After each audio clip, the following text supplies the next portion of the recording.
अशोक जी, अभी बलियारी में एक भीषण मारपीट हुआ था दो पक्षों में लेकर, जहां पर बताया जा रहा रेत को मामले थे, लेकिन कहीं ना कहीं उस मामले को डाइवर्ट कर किडनैप जैसी बातें आ रही थी। क्या अपहरण किया गया, घर में घुसकर डकैती की गई, क्या पूरा मामला क्या था, कुछ जानकारियां हैं?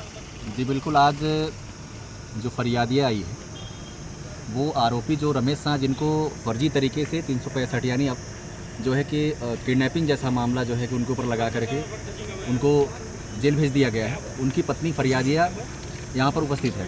अब चूँकि हम आपके माध्यम से बताना चाह रही है कि 3 तारीख की घटना है। 3 तारीख को उसके परिवार के किसी व्यक्ति का मोटरसाइकिल जो है वो कंपनी का कैंपर चीप देता है, यानी उसको क्षतिग्रस्त कर देता है।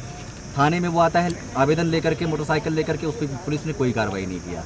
4 तारीख को जब रमेश अपनी पत्नी के साथ जाता है तो कंपनी जो बालू रेत का खदान लिया है, वो कंपनी के लोग जो है, कर्मचारी, उसके गुंडे जो हैं, वहाँ उनको रुकवा करके बोलते हैं कि भद्दी भद्दी गाली देते हैं। वो अपनी पत्नी को लेकर जा रहा है।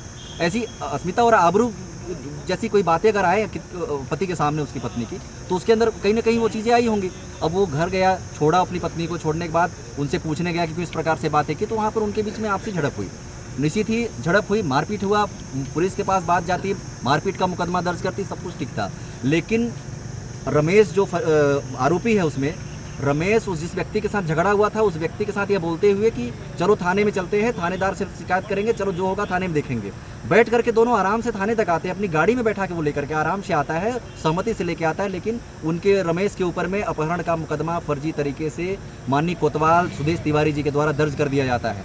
इस प्रकार से ये कृत्य निश्चित ही जो रेत कारोबारी हैं, ठेकेदार है, उसके सानिध्य में रह करके लोभ लालच पैसे के दबाव में इस प्रकार का साठ गांठ मिला करके फर्जी तरीके से रमेश के ऊपर मुकदमा पंजीबद्ध करके उसको जेल भेजने का काम इनने किया है।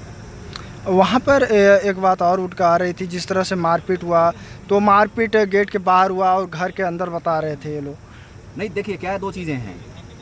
जब उसकी गाड़ी को क्षतिग्रस्त किया गया तो गाड़ी की क्षतिपूर्ति मांगने के लिए वो कार्यालय गए थे। निश्चित ही कार्यालय में कैमरा लगा हुआ है, अच्छी बात है। वो डिनाई कोई नहीं कर रहा है कि वहाँ झगड़ा नहीं हुआ है, झगड़ा हुआ है। जब वो पैसे मांगने गए तो तमाम प्रकार की भद्दी भद्दी गाली दी है और वहीं पे झगड़ा हुआ है, और ये कैमरे में भी आया हुआ है। बिल्कुल सही, झगड़ा हुआ है, मारपीट हुआ, तो मुकदमा जो होना चाहिए वो होना चाहिए था ना।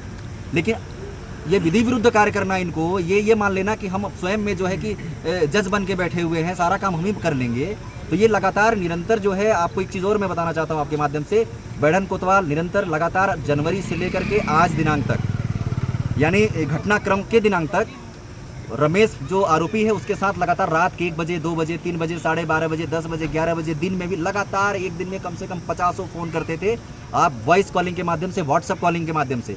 तो ये बताइए कि इस प्रकार का कोई रिश्तेदार तो है नहीं, वो ना कोई नातेदारी है कोतवाल जी का इनके साथ में, तो इस प्रकार का लगातार फ़ोन से बातचीत करना, निश्चित ही आपको बता दें कि रमेश को गलत कार्यों को करने के लिए बढ़ावा दे रहे थे। ये रेत बेचने के लिए बोलते थे कि रेत बेचो, हमको पैसा ला के दो, वहाँ जो रेत कारोबारी करते हैं उनसे साठ गांठ करो, उनको सेटिंग करो, हमको पैसा पहुँचवाओ, और तमाम जो काम चल रहे हैं, यानी मुखबिरी उससे करवाते थे। और कहीं ना कहीं इसका परिणाम उसको भुगतना पड़ा और फर्जी तरीके से कंपनी के सह में आकर के इन्हें अपहरण का मुकदमा दर्ज कर दिया।